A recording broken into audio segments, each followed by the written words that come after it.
Hey folks, I finished building my DR10M, and I thought I would share some of the things that I noticed that others weren't talking about. Firstly, I'm disappointed with the paper quality in the manual.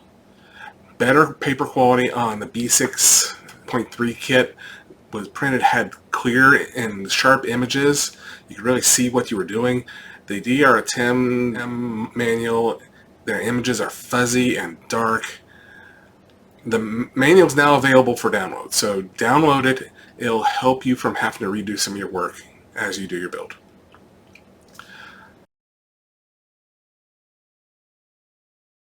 Here are the D block and the C block. And the C block is directly carried over from the B5M. Front subframe is pretty much the same as the B5M, but there's one difference, the way the servo mounts. B5M actually mounts part of the subframe, where the DR10M, it's screwed in through the chassis. I noticed all the internal gears are steel. I mean, they said they were using a steel top shaft, but they didn't say all the gears in the transmission are steel. And they are heavy. 31 grams just for the diff housing.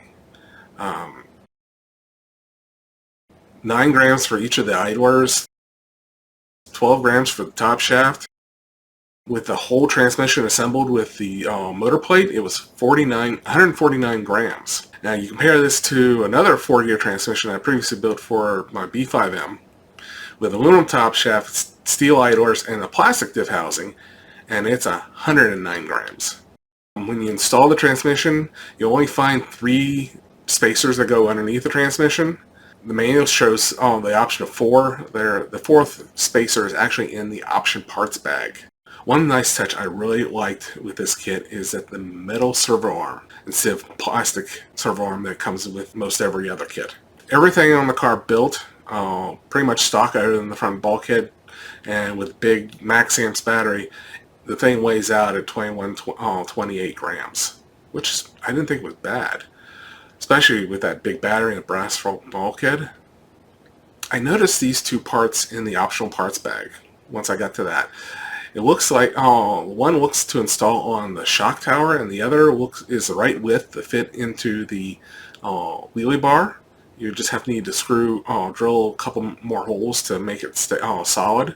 I'm assuming this is an option that they're going to include maybe in the future, because they've been talking about having a shocked version. And this could be either a mounts for a shock, or they could be for a turnbuckle mount adjustment setup.